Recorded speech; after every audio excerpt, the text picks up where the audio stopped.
athletes who are striving to be ultra lean, it'll show them like it's better to be strong and lean than to be ultra lean but weak and unhealthy.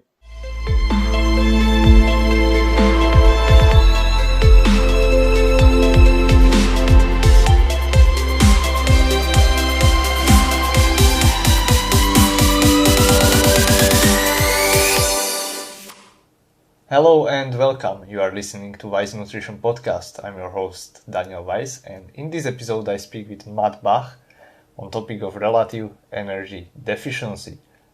If you don't know what it is, relative energy deficiency is a topic that had not much attention until recently. It goes by shorthand RED or RED, and it is more discussed in context of female athletes as female athlete triad.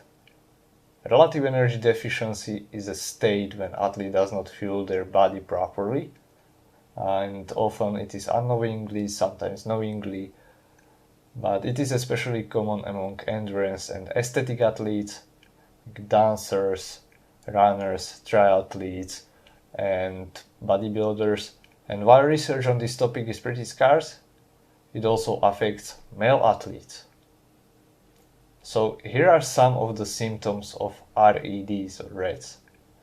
Increased fatigue, decreased recovery and performance as a result, muscle loss, resistance to fat loss and even fat gain, in females loss of periods. In both male and female athletes it is like lowered libido and possibly infertility from the long-term perspective. And from the long-term perspective also loss of bone mineral density. So you are more likely to break your bones as you age. Matt and I discussed the red flags of relative energy deficiency in male athletes specifically, as Matt shares his story from finding out about it that he had as an endurance athlete and how he overcame it, and now he shares his message with us. Just before we start, I would like to mention that you will find all the mentioned research, topics, or how to connect with my guests linked in description down below. I have also limited spots to open for online nutrition and lifestyle coaching. So if you have questions about coaching or you are interested in improving your health, body and performance, write me to email daniel@weiss.eu.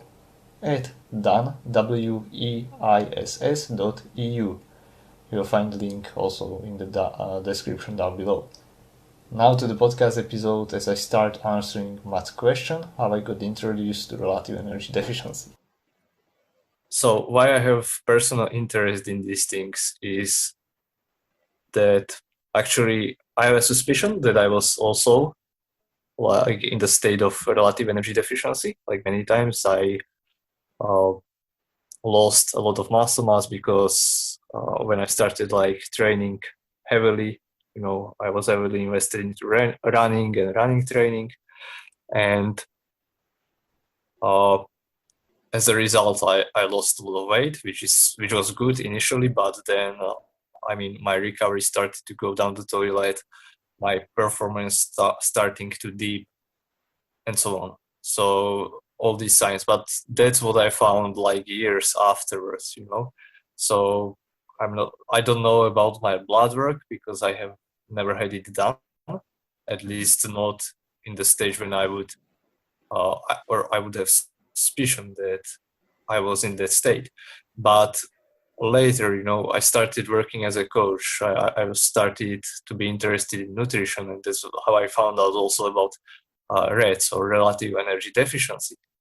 And I work also with athletic population, and this is especially with women, and they want to improve their performance. And like a typical woman that comes to me that wants to improve their nutrition, they already eat pretty clean diet, which is also pretty low in calories as a result, and they undereat, they undernourish, their performance goes down.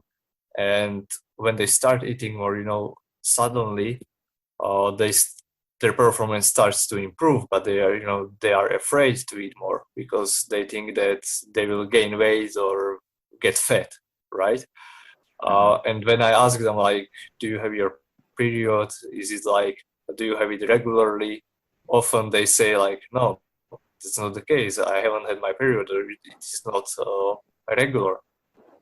But they are chasing this, I would say, status of being lean athlete, lean athletic body, because they want to improve their performance, but they are actually shooting themselves in the foot, so to speak, and or just doing like wrong thing in that sense. Mm-hmm. Yeah, you see it all the time. We're such type A personalities as runners and cyclists and triathletes. Many of us are very, goal seeking and really are willing to put in everything so that we could improve our performance and maybe for many improve the way that we look and feel. And it can really go down a rabbit hole that for many people it could be really detrimental, knowingly or not. Sometimes it's a conscious thing, and sometimes it's a sort of a subconscious thing. Right, definitely. And I think that's very interesting topic, and especially because it is something that is not, I would say, spoken about too much. It's Mm-hmm. like many people don't speak about it. Many coaches maybe don't even know about it. And I see the problem with, especially like here with the athletes that I work with, it's not like, or some of these athletes, women, they don't want to like undereat or whatever, but their coach is like telling them like, you need to eat less because you need to lose weight and to run faster if you want to run these goals. And then I check their like energy intake, or basically the food plan or meal plan that they have, and there is like, for a high performance athlete, then it's like 1200 calories or something, and I'm just face palming myself like, what the hell? No, that's not the way. And so basically it's like train more and eat less and less and less, and in the end their performance, like I said, just goes down the toilet. Yeah, absolutely. Sometimes it kind of works for the short term to have that relative energy deficit, like because then you're losing weight, you're leaning out, but you still have that strength, because the strength doesn't just go away immediately. But then after, a handful of months, or especially after a few years, it could really wreak absolute havoc on the body, especially on bone health and hormonal health, reproductive systems. And one thing here that's really interesting. You're talking about how women will lose their period, and it's very obvious that there's something wrong, right? Because that's not right. That's not regular. And many women will reach out to doctors because that happens. Many of them kind of maybe ignore it, but at least there's some sort of evidence there that's very concrete. On the men's side, there's a couple of things going on. One is that there's no period, obviously, so there's nothing to lose there. There's nothing so obvious that we're having problems on a hormonal side of things. And what men experience seems to be fairly similar to how women experience it. And on the women's side, it's typically called the female athlete triad. On the men's side, it has a few different names, like the relative energy deficit is supposed to sort of encompass men and women. I think there's a little bit of debate on whether that's right or not, but on the male side, it tends to be called exercise-induced male hypogonadal syndrome. And on the male side, because you're not losing your period, it's not as obvious, but a lot of the same symptoms apply, like the chronic fatigue and low libido. It could affect reproductive health. It could affect bone health. And for me, several of those things, I was affected in several different ways through it, and I didn't even know that it was happening. It took years for me to discover what was actually happening. Mm-hmm.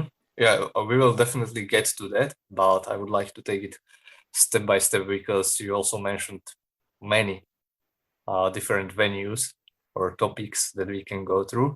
And so just to start from the beginning, like we speak about relative energy deficiency, and you mentioned that it is okay, or it's okay to be in that state for a short period of time, like when you are leaning out and so on. But the problem is if you just stay in that state for prolonged time, right? Mm-hmm. Yep. And I don't know if I don't yet know whether the right answer is to to be in a relative energy deficit for a period of time intentionally, and whether that would improve performance. It may, but I'm still, I think the verdict is still out, at least for me, whether that actually makes sense or not, even in the short term type of way.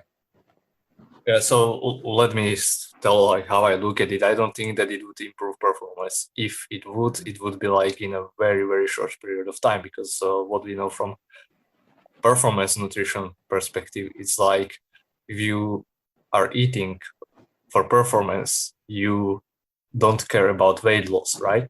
And you need to fuel your body, so that's like priority for performance. If you are trying to lose weight, that's when you can get actually to relative energy deficit in that state. So that could be like pre-season or in the off season rather. Right. Leaning out is best to do then, when you're not pounding your body with all the endurance training that you might be doing otherwise. Mm-hmm. Yeah. So that's the one thing. And then, Matt, how did you learn about all those things? Like, what is your story? Yeah, I guess to take it back a little bit, I started out as a runner in high school. I ran at Penn State, which is a Division I program, for a semester. Then I stopped running for a couple of years. Then I started running again in 2006 or so. And then I did my first marathon in 2008. I did my first triathlon in 2010. And then as I started doing triathlon, I realized that as I went longer, I got better relative to the competition. So I did some half Ironman events in 2011. And then I did my first full Ironman in 2012 at Ironman Lake Placid. Then I did 3 Ironmans in 2013, which could have sort of marked the beginning of some of the issues that I had, because of there's really a couple things that seem to cause these issues, these hormonal issues. And part of it is underfueling what you're doing. And part of it is just endurance training in general seems to cause a reduction in testosterone levels and a reduction in hormone health and in the way that you feel to some degree, if it's not balanced properly. So I think in 2013, I did 3 Ironman events within 12 weeks. And I did Placid in July, end of July. Then I did Louisville, end of August. And then Kona, which I had qualified for at Louisville, 7 weeks after Louisville. So it was quite a run there. And I was training quite a bit that year, thinking that the more that I did, the better I would get. And that linear relationship between volume and performance works when you're going from 3 hours a week to 5 hours a week, or to 7 hours a week, or 10 hours a week. And as you get, increase that amount, you see that you get better. And so I think I got tricked into this idea that if I increase it from 10 to 15 to 20 to 25 or something, that I would get better and better and better. But it wasn't the case, because I had a life to balance and my body just wasn't ready for all that type of volume. And so once I got above about maybe 15 to 17 hours a week, I noticed that I wasn't really getting the same return. There was that diminishing return on that training volume. I wasn't getting any better. Instead, I was actually getting a little bit worse. I was plateauing and maybe even, declining a bit, because I think a lot of it had to do with, this hormone health. My testosterone levels at the time were likely low, based off of the symptoms that I was experiencing that I didn't really notice at the time.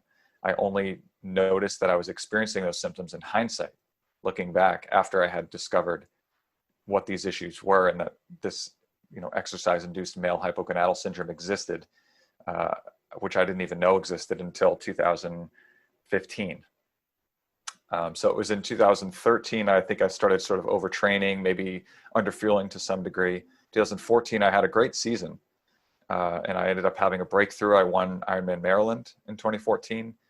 2015, I was still performing at a very high level. I was top amateur at Eagleman, 70.3 by over 5 minutes. I was 6th overall. So 5 pros beat me, but I beat 9 pros. And then at Kona 2015, I was 72nd overall. And it was earlier that year in 2015 that I discovered, I started really truly noticing the symptoms of having this exercise-induced male hypogonadal syndrome, or low testosterone, or REDS, whatever you want to call it. Something was wrong. And the way that I noticed it was because in March, I was training pretty heavily. I was under fueling, but unknowingly under fueling. And that's only really looking back on it. And what I noticed, the symptoms was that, I was working in, I had this crazy fatigue, and it was not something that I could just explain away like I had in the past, saying, oh, well, I train a lot, and I woke up at 4:50 in the morning and I did a hard bike ride for an hour and a half, and then I did strength training. Then I went and I worked my finance job on Wall Street for 11 hours, and then I commuted an hour and a half home, and now I'm about to go do a hill workout. So of course I'm tired, right? Like that's what I did in the past. And it only went so far. I mean, at some point I was like, all right, this is just, this fatigue that I'm experiencing is not normal. There's something deeper, much deeper here than just being like, oh, I'm tired. And so that was one thing that I noticed, this insane fatigue, where I'd be getting off the train in the evening and I'd have to do a hill workout that night. And I would be so tired on the train that I would almost just sleep through my stop. And when I stood up, I would feel my whole body just wanted to just collapse onto the ground. And I'd just kind of struggle just to get off the train. And then I'd walk home hoping that I'd wake up and feel better because I had to go do this hill workout. And usually I didn't. I mean, I was like, okay, well, by the time I get home, I'll feel better. And then I wouldn't. And then I'd be like, okay, well, after I start warming up for my run, then I'll feel better. After a couple miles of running at, maybe 7-minute pace or whatever, warm up. And so I do that. A mile in, I'm still feeling really, really lazy and sluggish. And then 2 miles in, still just feeling really sluggish and just so tired. And then I do the hill workout and I'd say, okay, well, I'm going to be running up a hill hard for 5 minutes at a heart rate of, 180, 190 plus. So of course I'm going to feel better now. I'm not going to feel sluggish anymore. And this will wake me up. And I still wouldn't feel woken up. I was actually managing to hit decent times, but I didn't feel good doing it at all. I didn't feel strong. I didn't feel, I just didn't feel energetic. I felt very, very fatigued still. So I managed it just to push through that season because I wanted to do well at Kona that year. But then after Kona, I made the decision, okay, I need to figure this out. And actually, to take a quick step back, the other symptom that I really noticed that triggered this for me, like, okay, something's wrong, is libido. It was on the libido side, which is another one of those very common red flags. I noticed that for weeks, I wouldn't even want to have sex. And that was strange. I mean, I was a 29-year-old guy, and that's just not normal when you're 29 years old. And it wasn't normal because even just 2, 3 years, 4 years before that, I didn't feel like that at all. I mean, I felt like my sex drive was totally there. And so in terms of like the frequency of, I guess, wanting sex, it was every day or two, maximum 3 days. But then after I started experiencing these problems, like I said, it would be weeks on end sometimes where I'd be totally indifferent to wanting to do anything. And that was very, very strange. So that was another red flag for me, like, okay, something's wrong. Fewer morning erections. Yes, I mean, a lot of little things like that were like, okay, something is up, and so I should explore this more. So it was in March when I started noticing those symptoms, and then it was in, I think it was in July or August when I discovered what was actually wrong, and it was actually because of Cody Beals, who's a pro triathlete who many of you may know, and he has experienced issues with this as well. He also had other issues, red flags like insomnia and sleep disturbances. And I think both of us actually also experienced some degree of fat retention. So your body actually storing more fat. So you actually start seeing a little bit of weight gain. And that's just sort of seems to be one of those mechanisms of the body to try to preserve itself and protect itself. Another thing I noticed is that my wife and I were trying to get pregnant. And we had 2 miscarriages and many, many months where nothing happened. And then in 2016, when actually it was 2016, when my testosterone levels returned to normal, and we're sort of stepping ahead here now, but after they returned to normal, my wife got pregnant. And so I don't know if there was a coincidence there or not. I had been tested and they said that my reproductive systems were fine, but I'm still a little bit skeptical of that finding because for many, many months, I mean, it took us 2.5 years to have a baby. And when we finally did, it was after my testosterone levels had returned to normal, where they had been depressed for 2.5 years, probably at least before that. Mm-hmm. That's a very interesting story, and that's what I also noticed in myself. In many cases, like the fatigue, also I did not have as much fatigue as you just described, but just to take it a step back, you mentioned a good balance of training. So you were training like 5 hours, then 10 hours, 15, 20, 25, and thinking that the more the better. And this is something that I find very common among people like you mentioned, like us who are like A-type personalities. We are actually like amateur athletes, right? We are not professionals. We don't get paid for winning, and we are training or trying to train as much as pro athletes, right? Maybe sometimes even more. And we don't get that balance, because the pro athlete, how they live is that they train for this amount of hours, but their lifestyle allows them to, because they don't have another job. That's their job. And they have more time to recover in between sessions, or maybe sleep more, and pay more attention maybe to nutrition and all those things, which we don't do. And we just focus on, okay, let's train more. The more, the better, right? So I think this is like a common misconception or common problem. Definitely. Yeah, that hits the nail on the head. The balance that we have to find in our lives, because we may have a wife and kids and a full-time job and all those sorts of other things may be going on in our lives. It's very difficult to get in the recovery, and the recovery is what really sets the pros apart. I mean, that, and to some degree genetics, of course, but why they are so good at what they do is because they have obviously the genetics, but they also have a life that is set up so that they can be really balanced and have really strong recovery. And yes, like you said, a lot of it is sleep. A lot of it is just being able to put the legs up after they're done with a long brick workout or something. They can take a nap. They can just, watch some Netflix. They can put together a really healthy recovery meal, whereas we might just be on the go and might just be grabbing whatever it is that, we can get our hands on so that we can go to work and do what we need to do to pay the bills. Absolutely. They have many different things that they can do. They can massage and work with their physical therapists, and they can go do a recovery swim instead of going to work. And for some people, it might be a physical labor type of work too, which makes it even harder to train it.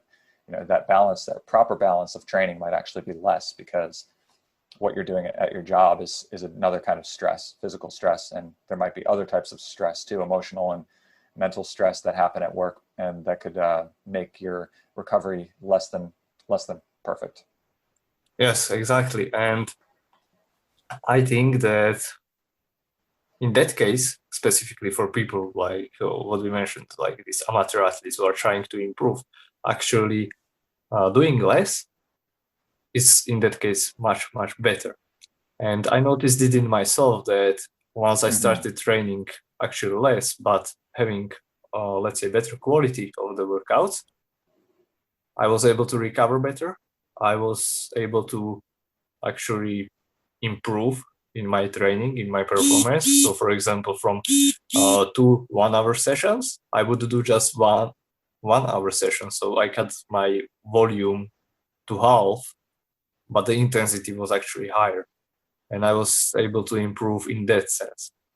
And did you also notice or change your training afterwards, like going from high volumes maybe to lower volumes? But did you change intensity, for example?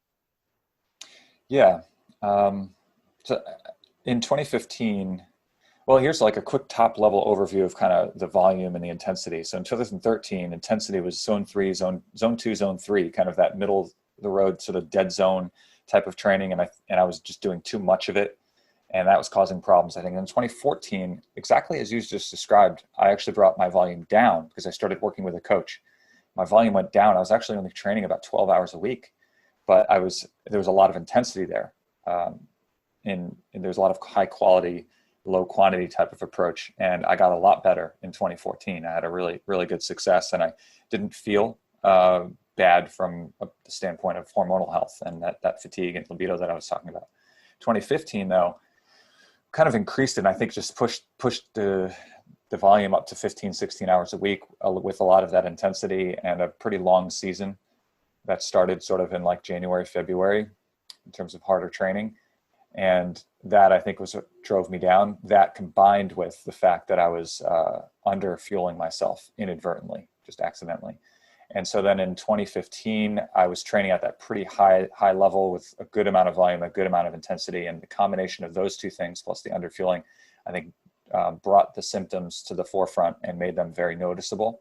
And then after I did Kona, I pulled the plug. I stopped training for a couple of weeks completely.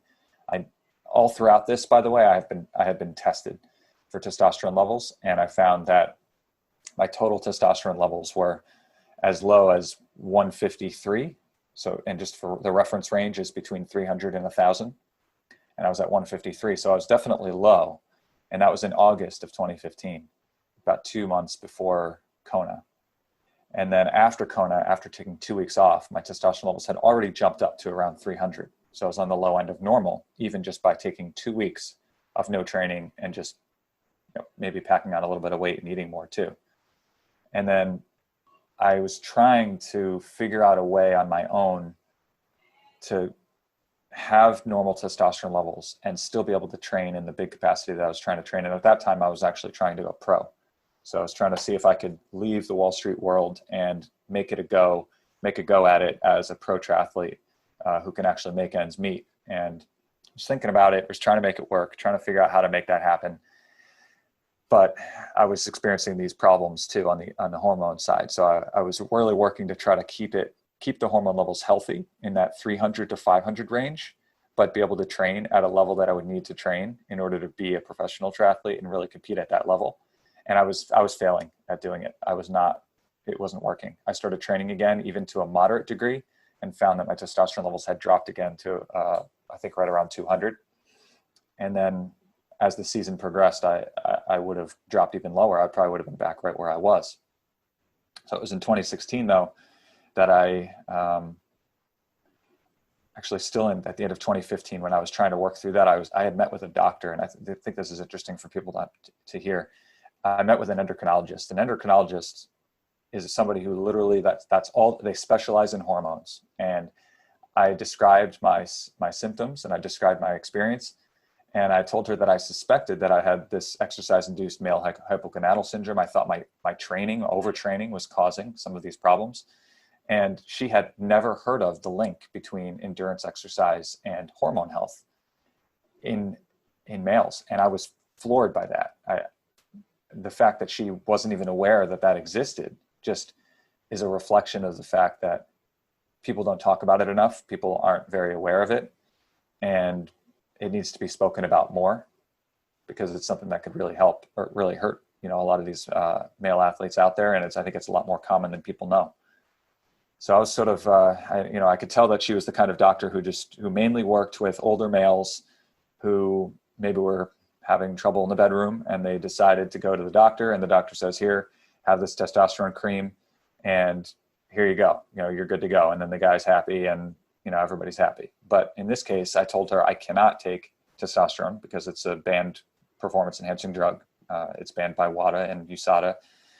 And so I told her that's one of the constraints that I'm working in right now. I need to do this naturally. And so she didn't really have a good answer for me as far as ways to improve testosterone levels naturally. So that's why I went back to the drawing board on my own and just continued to try to figure out how to do this until I found Dr. Ruth Johnson in New York City, who helped me naturally improve my testosterone levels. And a lot of it was through reducing my training, increasing my sleep. I did some strength training because that may help. It's still unclear at this point whether that helps or not. She helped me put me on a whole supplement regimen, all natural supplements like zinc. I was on omega-3s. I was on a robust multivitamin to help with bone strength. I was vitamin D. There's a whole plethora of things that I was taking that were all natural, and also honestly sort of unknown whether it actually does anything or not.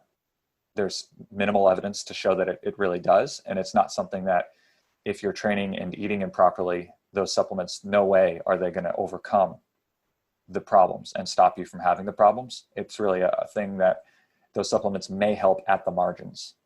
The main factors are the exercise and the food. So between those two things, if you don't have that in balance, then you don't stand a chance. Especially if your genetics are not favorable. So meaning, some people are sort of bulletproof. They can train as much as they want. They can maybe not eat as much as they're supposed to, and they can still have strong hormonal health. But I wasn't one of those people. And then there's other people out there who are very, very prone to having this low testosterone and these issues, these hormonal issues. And those guys might be training 10 hours a week, 8 hours a week, and they might be eating a sizable amount of calories. They might have a good percentage body fat. Let's say it's 12% body fat, which is not that low for men, not so low that it should cause problems. And yet they still may have low testosterone. So obviously there's a genetic component here that is hard to overcome. I found that I'm probably genetically fairly normal, fairly typical. And the reason why I say that is because after actually repairing my hormone levels in 2016 and just through natural means by reducing the training and increasing the sleep and the food I was eating and doing some strength training and all those things, my testosterone levels returned to basically the dead smack in the middle of the range. I was 600 something, which is pretty darn normal for a 29-year-old male at the time. Matt, and thank you for sharing all this experience with us. I think we hit the most important things here, and I will definitely look forward to actually speak about it more in future episodes. But just to wrap up things, what do you think is the most important for a listener to take away from this, from your experience and from what you see in this area? Yeah, first thing is to just be aware that this can happen to you as a male. Don't just think, oh, it happened to that guy, but it's not going to happen to me. I polled a lot of the people around me and found that many of them had either been diagnosed with low testosterone or they felt the symptoms of low testosterone or exercise-induced male hypogonadal syndrome, and yet they didn't really talk about it or do anything about it.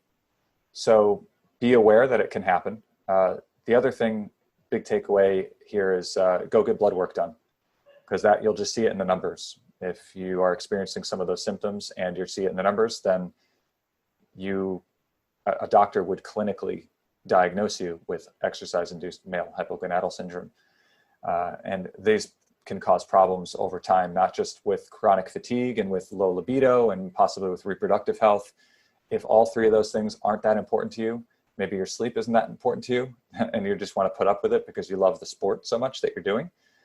Note also that bone health there's bone health implications here too. So for me, I ended up being diagnosed with a stress reaction which is a precursor to a stress fracture in my femoral neck. And the femoral neck is a pretty big bone. It's like in the hip, in the hip joint there where the femur meets the hip. It's a pretty big bone. So you shouldn't be getting fractures in that area. And I did. I had a stress reaction in that area. And that was an indication to me and to my doctor that there might be problems with bone health. So I ended up having a DEXA scan, and they found that my bone health was low. I have osteopenia. It was actually fairly close to kind of borderline osteoporosis for a while. Locally, I've been able to kind of improve it a bit relative to the people of my age. And so my Z-score is now negative 1.6, negative 1.7, which is still not good, but it's good enough that I can still run 20, 30 something miles a week, and I can still bike and do the things that I want to do and live a normal life. But know that if you for years have this exercise-induced male hypogonadal syndrome or low testosterone, note that your bone health can suffer, and that could have some severe implications, not just on your athletic career, but also your life later on in your life, especially as you get into your 40s, 50s, 60s, and 70s. So get the blood work done. Just you might as well get a baseline. Even if you're not experiencing any of the problems now, you might as well get that baseline. Yeah, I think that's an excellent advice. And just yesterday, I had a former client, a female or a woman, She was a runner, and she sent me this message that since we started working, this was like for 3 months, and then now it's been 6 months since we started, but now she's on her own. But she gained 5 kilos, which is about 11 pounds. And actually, she feels happier. She performs better. She's, well, overall, a much better person and much better athlete. That's a great case study. And it should be put front and center to show the athletes who are striving to be ultra lean. It'll show them like it's better to be strong and lean than to be ultra lean but weak and unhealthy. Yeah, that's I think a nice conclusion of this, because like really, I also understand that these people, or we, when we are in that moment, we don't realize it. And just like you mentioned, you only realize it afterwards. So we don't have a point of reference and point to actually to compare it to. So we can only trust, and that can be the hard part, that eating more, nourishing yourself more, and training less can actually improve your performance and health. Amen. Okay, so thank you, Matt, very much for your time. And just before we leave, where can people contact you, reach out to you, or how can they get in touch with you? Yep. I'm happy to share my email address, which is mathew.j.bach@gmail.com. That's mathew.j.bach@gmail.com. I'm happy to answer any questions. I'm glad you gave me the platform here to share my experiences and my story in this space, because it's something that's under discussed. And I think a lot of people, typically I've done a few of these types of talks, and typically I get a lot of people reaching out to me asking for some advice. And I do some consulting on the side on it, and help people get directed to the right doctors, the doctors who actually understand and know this space and can help you get back on the right track. And I can help you as well. But really, I'm happy to answer any of these questions. I'm very, empathetic to those who are going through this, because it is something that is so under discussed. And so, people really aren't as aware of it as they should be. So that's the best way. And then you can follow me as well. I'm on Instagram and Facebook.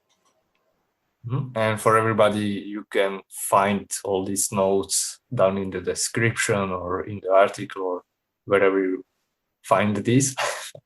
So yeah, there will be Matt's email address, way to contact him, also social media links or any other means how to get in touch with him. So once again, thank you, Matt, for your time, and thank you, Daniel. See you next time.